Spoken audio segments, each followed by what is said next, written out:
Hi hello welcome back to my channel epic vlogs. After long time long video అండి ఇది. A day full of temples in the Bengaluru. So most visited tourist places కూడా అండి ఇవి. So ఈరోజు మనం వెళ్ళిపోతున్నాం బసవన్న గుడిలో ఉన్న ఆల్మోస్ట్ ఒక 3 ఫేమస్ టెంపుల్స్ అనమాట. సో ఇక్కడ ఫుల్ ఆఫ్ టెంపుల్స్ అండి. ఇది right opposite BMS engineering college. So దాని ఆపోజిట్లోనే మనకి శ్రీ గోవర్ధన క్షేత్ర అనేది ఉంటుందన్నమాట. ఇది ఉడిపి బ్రాంచ్ అనమాట. సో చాలా చాలా కొత్తగా అనిపించింది ఈ టెంపుల్ అయితే. నేను ఇక్కడ రిఫరెన్స్ పెట్టాను చూడండి, లోపల దేవుడు అలా ఉంటాడు. సో ఇది ఫ్రీ టికెట్ అండి, మనకి ఎంట్రీ ఫీజు ఏమి ఉండదు. లోపల మీరు స్పెషల్ అర్చన ఇలాంటివి చేయించుకోవాలంటే యూ నీడ్ టు పే అనమాట. You need to just take the ticket. So ఇది వచ్చేసి అంత బసవన గుడి అండి. ఇది మనకి బనశంకరి నుంచి 4 కిలోమీటర్స్ రేంజ్లో ఉంటుంది టెంపుల్. ఇది చెప్పాను కదా, బిఎంఎస్ కాలేజ్ ఆపోజిట్లో ఉంటుంది. సో ఇక్కడ మనకి ఇక్కడ నుంచి ఒక 500 మీటర్స్ కొంచెం ఫ్రంట్కి వెళ్తే మనకి బిగ్ బుల్ టెంపుల్ ఉంటుందండి. నేను ఈ బిగ్ బుల్ టెంపుల్కి శివరాత్రికి వెళ్దాం అనుకున్నాను, బట్ ఆ రోజు వెళ్ళలేకపోయాను. సో ఆన్ ద వే నాకు ఈ ఫ్లవర్స్ చాలా క్యూట్ అనిపించాయండి. ఆర్టిఫిషియల్ ఫ్లవర్స్ అనమాట అవి.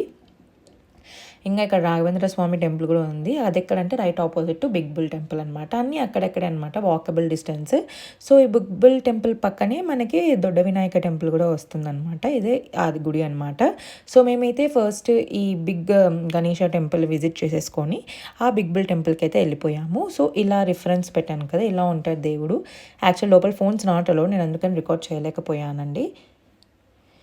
సో ఇక్కడ మనకి నాగులు ఇవన్నీ ఉన్నాయి, అవన్నీ దర్శించేసుకొని దాని తర్వాత వినాయకుని కూడా దర్శించేసేసుకొని మేమైతే బిగ్ బుల్ టెంపుల్కి వెళ్ళిపోతున్నాము. సో వెళ్ళేటప్పుడు మనకి లెఫ్ట్ సైడ్ ఇవన్నీ వస్తాయండి. ఇది రిప్రజెంటేషన్ అనమాట. ఇది అప్పట్లో ఇక్కడ వేరుశనగ పప్పులు ఎక్కువ పండించే వాళ్ళంట. సో దానికి రిప్రజెంటేషన్గా మనకి స్కల్ప్చర్స్ అనేవి చేశారు. సో చాలా కొత్తగా అనిపించింది. తాపలు కూడా ఏమి ఎక్కువ లేవండి. సో ఈజీగా ఎక్కేయచ్చు. సో ఒక 20 to 25 స్టెప్స్ ఉండొచ్చు. సో ఇంక ఈ స్టెప్స్ అన్నీ దాటేసుకుంటే మనకి the main big bull arch అయితే వస్తుంది అనమాట. అదే టెంపుల్ గోపురం తర్వాత మనకి బిగ్ బుల్ ఉంటుంది. ఈ టెంపుల్ వచ్చి 16th సెంచురీలో కన్స్ట్రక్ట్ చేశారంట.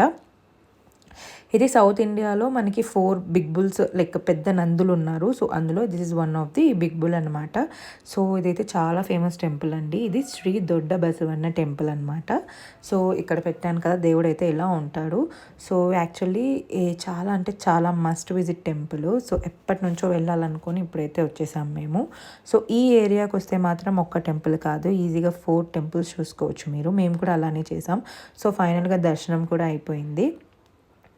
ఇంకా చెప్పినట్లే మళ్ళీ స్టెప్స్ దిగేసి we are back to other temple అనమాట. సో ఇక్కడ కొన్ని అమ్ముతూ ఉన్నారనమాట, like shopping kind of thing ఉంది. లైక్ నెమళ్ళు, ఇంటికి కావాల్సిన డెకరేషన్ ఐటమ్స్, ఇంకా కొన్ని రాగి వస్తువులు, ఇలాంటివి చాలా చాలా స్టఫ్ అయితే ఉంది కొనుక్కోనికి. షాపింగ్ చేసుకోవాలంటే చేసుకోవచ్చు. సో చెప్పాను కదా, నేను ఎంట్రీ అలా ఉంటాయి అనమాట. కొమ్ముల నుంచి లైక్ ఎంట్రీ అలా అయితే పెట్టారు. సో నెక్స్ట్ వచ్చేసి మేము దాని రైట్ ఆపోజిట్ వెంకటేశ్వర స్వామి టెంపుల్ అనమాట. జస్ట్ లైక్ 100 మీటర్స్ కూడా ఉండదు. సో ఈ వెంకటేశ్వర స్వామి టెంపుల్కి అయితే వచ్చేసాము. ఇది కూడా చాలా ప్లెజెంట్గా ఉంది. ఇక్కడైతే ఎంత ప్లెజెంట్ అంటే ఎంత ప్లెజెంట్, లైక్ కళ్యాణం చేసిన వెంకటేశ్వర స్వామిని కూడా ముందు పెట్టారు. చాలా మంచిగా అనిపించింది. సో దానికి రైట్ ఆపోజిట్ కాదు, రైట్ లైక్ బిసైడే మనకి రాఘవేంద్ర స్వామి టెంపుల్ ఉందన్నమాట. సో ఈ రాఘవేంద్ర స్వామి టెంపుల్ కూడా చాలా ప్లెజెంట్గా ఉంది. చాలా అంటే చాలా బాగుంది. సో ఈ వెంకటేశ్వర స్వామి సైడ్ ఎంట్రీ నుంచి వచ్చేస్తేనే బయటకు వచ్చేస్తూనే మనకి ఈ రాఘవేంద్ర స్వామి టెంపుల్లోకి అయితే వెళ్ళిపోవచ్చు.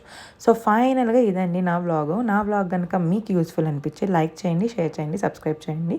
ఈ ఏరియా అయితే super fun and devotional area అనమాట. చాలా అంటే చాలా ప్లెజెంట్గా అనిపించింది.